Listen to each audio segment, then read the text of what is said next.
Bom, nos próximos minutos eu tenho um objetivo: explicar para você que está assistindo um pouco melhor, mais detalhadamente, como rolou o mapeamento cultural do município de Porto Feliz. Eu sou Pedro Albiero, um artista independente há mais de 10 anos, sou membro do coletivo Sarau na Casa. No momento, estou no processo de formação de agente territorial dentro do Programa Nacional dos Comitês de Cultura, idealizado e realizado pelo Ministério da Cultura. Essa apresentação vai ser bem objetiva. Então, no início de fevereiro, eu entro em contato com o Fórum de Cultura de Porto Feliz para entender como ele está funcionando, como ele é organizado. Dentro desse fórum, eu expresso, e notifico a todos os membros a minha intenção de formar um grupo de mapeamento cultural e, com esse grupo, de fato, realizar uma cartografia que represente o município de Porto Feliz nos dias atuais. No dia 19 de fevereiro, acontece na Casa da Cultura o nosso primeiro encontro presencial. Nele, além da gente debater diversos assuntos culturais e sugerir estratégias, a gente analisa um histórico de listas, levantamentos feitos entre 2018 e 2020, com artistas, ações culturais, espaços culturais que haviam sido levantados. A gente analisa, vê quais seguem ativos, quais não funcionam mais, quais artistas não estão mais aqui, enfim. A gente faz uma atualização do material antigo. No dia 10 de março, esse grupo que vinha conversando dentro do fórum, a gente faz uma reunião online para firmar e oficializar o grupo de mapeamento, que começa a trabalhar então agora no levantamento de novos pontos, novos locais de cultura, novas ações, buscando o que aconteceu entre 2020 e 2026, o que está acontecendo agora. Junto com essa cartografia, esse levantamento, essa pesquisa, essa investigação que fazíamos, além do mapa solicitado pelo link dentro do programa, foi também enviada uma lista, uma espécie de relatório a ser respondido pelo ATC. Essas perguntas feitas para mim como ATC, eu levei para dentro do grupo de mapeamento para que as respostas elas não fossem só o meu ponto de vista, mas representassem a todos os envolvidos.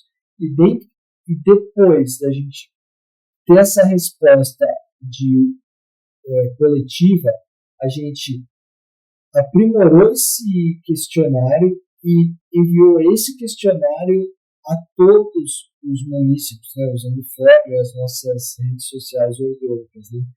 E isso acontece no dia 13 de março. E a gente vai coletando dados para ter uma resposta final que tenha o máximo de participação social. Essa resposta é entregue no dia 8 de abril. Agora eu fiquei bem pequenininho aqui no canto. Enfim, aqui são alguns detalhes sobre o processo. Aí nas imagens a gente tem os convites que foram gerados e enviados para o público através das redes sociais, fórum. E no dia 19 de fevereiro, o encontro presencial, no dia 10 de março, do grupo onde foi feita a formação do grupo de mapeamento cultural de fato. Ao lado tem a imagem do que foi o logo do grupo de mapeamento cultural. Então, e a formação desse grupo com alguns elementos assim, de identidade visual, acho que foi importante para nos organizarmos e nos enxergarmos melhor. Tá?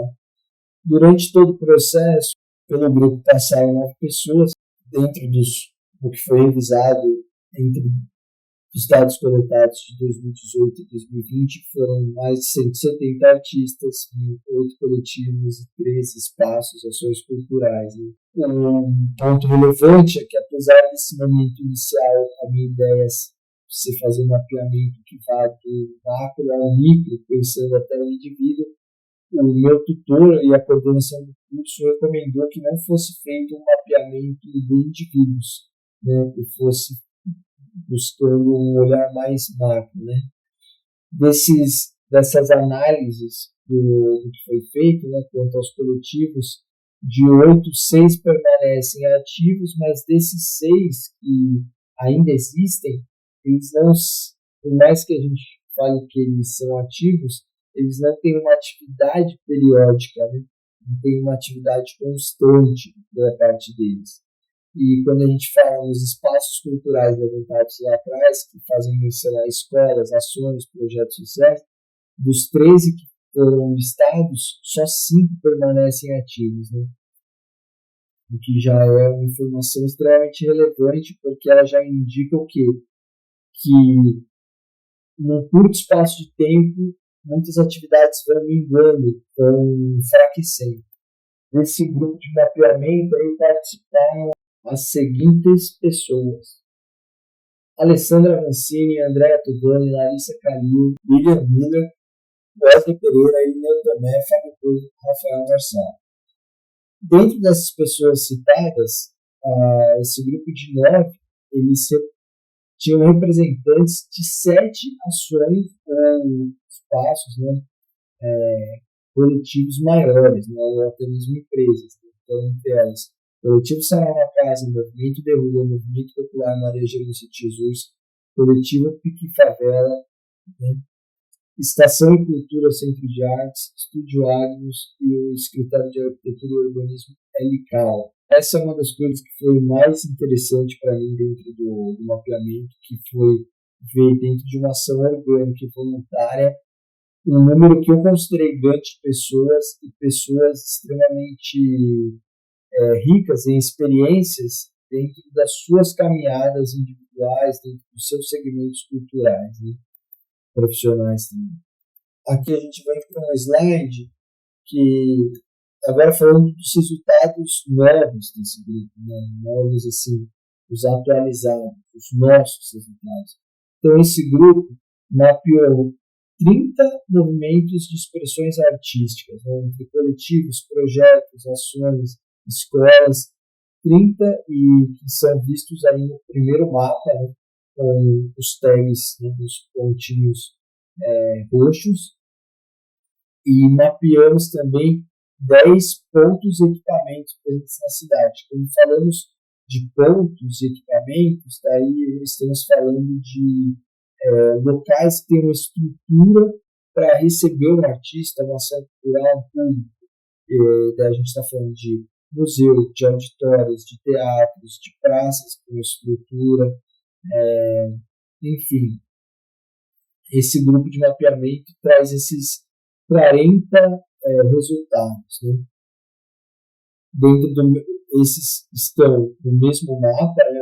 Utilizamos a plataforma do Google My Maps e separados, né, entre 2 filtros, né, o de pontos relativos a expressões culturais e de equipamentos e espaços. É a lista dos 30 pontos levantados, né?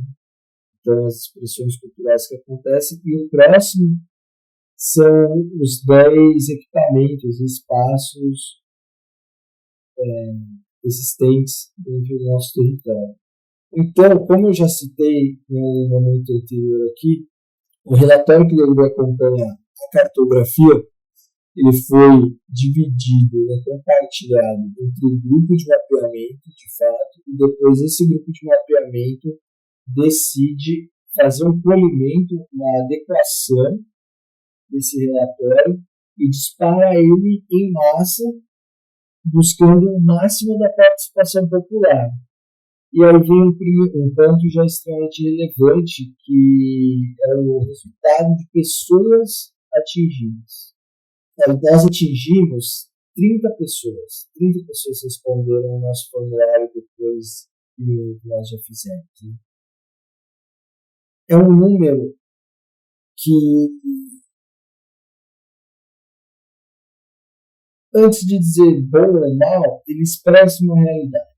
Eu acho que sonhar com um número muito alto da realidade de pouco recurso, de compartilhamento 100% orgânico, levando em conta o funcionamento e a mentalidade, a programação do algoritmo, pensar que esse conteúdo ia ser viralizado, pulverizado de uma maneira muito grande, eu acho que seria ingenuidade. Mas 30 pessoas responderem ao longo dessas semanas, e onde nós usávamos o fórum, usávamos nossas redes sociais, me pareceu um número baixo, levemente assim, frustrante. Quando conversando com outros colegas na TCs de regiões maiores, que conseguiram, às vezes, recursos maiores por estar dentro de coletivos maiores, estar em mais de um ATC, enfim, em outras realidades, percebi que o resultado obtido dentro do município de Porto Feliz não foi tão distante. Não digo que traz um conforto, um consolo, mas pelo menos elimina o primeiro questionamento que eu fiz ao ver os resultados, onde eu me questionei se a pouca adesão, a pouco engajamento era algo diretamente relacionado às dimensões de Porto Feliz. Agora, algumas análises e pontos de reflexão sobre as 30 pessoas que respondem. 66% delas têm entre 18 e 44 anos. Dentro dessas 30, a gente está pensando a participação igualitária entre homens e mulheres. Desse total de pessoas, 80% dessas se declaram heterossexuais, 75% se declaram brancas. Né? Não é uma questão de polemizar ou problematizar esses resultados, mas é importante a reflexão e a percepção de que tem uma baixa diversidade nesses pontos, né? Que é contrabalanceado pelo número de bairros que estes representam. Então, a gente pensa que dentro dessas respostas a gente tem pontos de vista de 21 bairros diferentes. Né? 70% dessas pessoas que respondem, elas fazem parte de alguma ação ou coletivo, né? Então, até mesmo empresa do meio cultural. Então, já aí traz o que, para meu ver, temos um número relativamente pequeno, mas um número extremamente relevante de um público que realmente vive a arte. Por mais que exista aí todas as reflexões postas anteriormente, pensar que 70% deles são da arte ali, direta ou indiretamente, traz uma resposta que eu me vejo assim, como se eu tivesse mais propriedade. Né?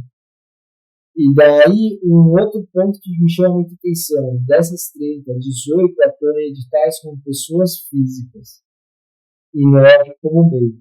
Então, a gente percebe que esse público que está respondendo é esse público que realmente participa da política, do edital, nem que seja começando. E aqui eu acho que os 2 pontos também que para mim são muito fortes, né? Pensando que 25% só dos que respondem têm como fonte principal de renda a cultura. Então a gente está pensando que, se a gente pensar nessa porcentagem, imagina você pensar que dos artistas de uma região, 20%, 25% só conseguem viver plenamente da sua arte. Então, quanto dessa arte não atinge seu potencial máximo, porque esses artistas estão ocupados, né, vendendo suas horas de trabalho e outras funções. E um outro ponto, mais de 75% não tem espaço próprio. Então, são ações de resistência que vão acontecer no espaço emprestado, ou acontecem no espaço itinerante, ou simplesmente não tem um local assim que possa exercer as suas ações. Né? Dentro desse relatório, a gente tinha uma provocação ali, né, de trazer as palavras-chave, né? as culturas mais relevantes e aos espaços mais importantes. Ao ver do ATC, como eu já disse, né, dentro da minha resposta do relatório que eu compartilhei com o grupo, dentro do grupo compartilhamos com todos os munícipes interessados, e daí essa resposta ela tem mais peso, mais relevância, porque ela tem mais participação social, é mais representativo. As palavras-chave que esse grupo trelou, né, associa a Porto Feliz são cultura tradicional, diversidade cultural, patrimônio histórico, identidade local e cultura popular. As culturas mais relevantes do povo de Porto Feliz, né, aos olhos do povo de Porto Feliz, são música, teatro, dança, festas e celebrações, patrimônio cultural. E os espaços tidos como mais importantes: biblioteca, casa da cultura, museu, praças e centro cultural. Aí uma observação que o centro cultural que existia em Porto Feliz já não existe mais, né? Foi fechado no final de 2023, era o Centro Cultural da Anhangabaú, um lugar onde trabalhei, onde fui idealizador e do qual tenho ótimas recordações. Então aqui, vamos aí agora aqui para as considerações finais, né? Então, assim, dentro desse processo de mapeamento, ponto-chave, cultura e religião. Porque quando a gente vai fazer mapeamento dos grupos de matrizes africanas, né, representado em boa parte deles pelos terreiros, aqui em Porto Feliz, num senso comum, a gente sabia da existência de um terreiro. Quando a gente começou a fazer esse mapeamento, assim, mais essa investigação, a gente encontrou mais 4 terreiros. Conversando com eles na intenção de mapeá-los, a gente tem a surpresa de uma hesitação dos líderes, né, das casas, e onde a maioria deles optou por não serem mapeados. Isso traz o que? A reflexão sobre o preconceito e intolerância que esses grupos sofrem. Esse é um ponto muito relevante, porque uma vez que eles não se reconhecem como agentes culturais, eles não acessam essas políticas, e não sendo reconhecidos como agentes culturais e tendo um suporte, por mais que a gente não esteja falando de um edital contemplado, mas assim, esse valor reconhecido, nós estamos pensando em pessoas que estão não tendo direito à sua, ou tendo receio de expressar se expressar de maneira genuína. E do outro lado da moeda, entre aspas, né, quando a gente pensa na cultura católica da cidade, que está atrelada a uma tradição cultural, aí, principalmente quando a gente pensa na festa do Divino, Folia de Reis, Pouso do Divino, a festa de São Benedito, festas que elas aconteciam, festas da igreja, paroquiais, que eram repletas de conteúdo cultural, histórico, de tradições. Essas tradições vão se diluindo, se dissipando, né? Essas festas vão ficando empobrecidas no sentido de mais simples, com menos elementos, e os próprios festeiros, quando a gente entra em contato, eles também têm uma percepção de que eles não são agentes culturais, eles fazem algo que é uma festa paroquial. Então reduz a participação popular e tem a perda dos elementos tradicionais. Os grupos de teatro, depois que a gente finalizou o mapeamento e entregou, e a gente recebeu a resposta devolutiva de assim, em torno de uns 4 grupos de teatro. Então, existem mais grupos de teatro em Porto Feliz hoje, estados, mas que não estão presentes nesse mapa. E, bom, outro ponto que foi extremamente relevante para mim, assim, porque quando trago essas considerações finais, eu estou falando principalmente do que não ficou muito claro, né? Então, eu ponho aí, né, o existente, porém inativo. Diversos coletivos, ações, eles continuam existindo, mas eles não estão fazendo nada há muito tempo.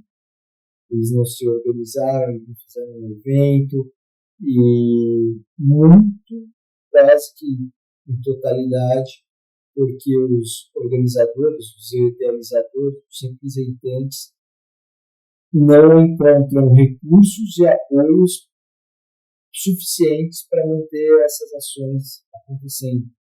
Então, como eles estão numa outra rotina de trabalho, fora desse meio cultural, essa correria do cotidiano, acaba que essas ações vão minguando. Né?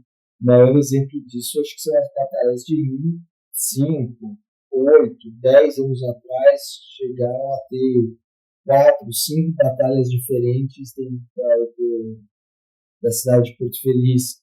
E hoje a gente não tem nenhuma batalha ativa. A última que a gente tinha também está suspensa, aí, sem uma previsão de acontecer de novo. Então, é isso. Muitas atividades minguam porque tem pouco incentivo. Poucos espaços, muita burocracia. Né? Quando a gente listou esses 10 equipamentos, né, esses 10 locais melhores, por mais potencial, dentro de suas características individuais, ainda são poucos, dentro das proporções de Porto Feliz. Se esses estivessem muito bem equipados, bem cuidados e tivessem um acesso facilitado para o artista levar suas obras, seus projetos, suas ações, a gente até teria ali uma questão, estaremos bem munidos, bem parlamentares. Mas é um relato de muitos com uma burocracia excessiva ou às vezes uma dificuldade em conseguir acessar, né, ter a autorização para o uso desses espaços. E daí fica também um último ponto, que são as dificuldades dúvidas dos conteúdos que não são físicos. Né? A reflexão sobre os criadores de conteúdo digital, seja em questão de redes sociais, seja no YouTube, seja um podcast, né? Como enxergá-los, como categorizá-los, como mapeá-los. Né? E uma outra reflexão que ficou são as instituições privadas, né? As escolas de pintura, de dança, de música, que não são gratuitas. Né? É nítido que elas, ainda mais quando essas têm uma relevância dentro do cenário cultural, artístico da cidade, né, de produzir espetáculos, de apresentações, não tem como não mapeá-los, mas mapeamos de maneira igual, devemos mapear qual é a melhor forma de mapear. Que essa é uma reflexão. Né?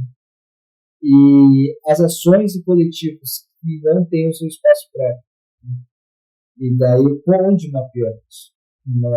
Vamos mapear, colocar o tag dela na Secretaria de Cultura, num ponto da última apresentação, um ponto de escolha dessa ação, na residência de um representante, de um coletivo. Né? Acho que são essas reflexões. Né? Esses são os resultados. Cronologia, detalhamento.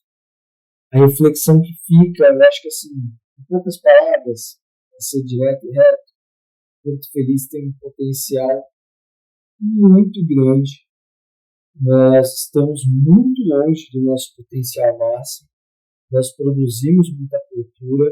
Nós somos uma terra rica em artistas, em criatividade, em pensamento. E o que precisamos agora é entender como mapear, classificar, enxergar melhor para que as ações não tenham um ritmo, um padrão onde elas aparecem, surgem, tem um pico, some. E uma nova ação, depois de um tempo, aparece, surge, tem um pico, começa a cair. O que precisamos fazer para que essas ações surjam, atinjam seu potencial orgânico, sejam vistas, recebam o aporte que elas precisam para que elas continuem crescendo, se perpetuem, se consolidem e sejam até talvez apoio para as próximas virem mais fortes, de maneira que também venham, se estabilizem e assim a nossa cultura cresça cada vez mais. Isso aí, eu sou Pedro Abieiro, agente territorial de cultura do município de Porto Feliz, falando aqui do interior paulista. E é isso. Gratidão pela sua atenção.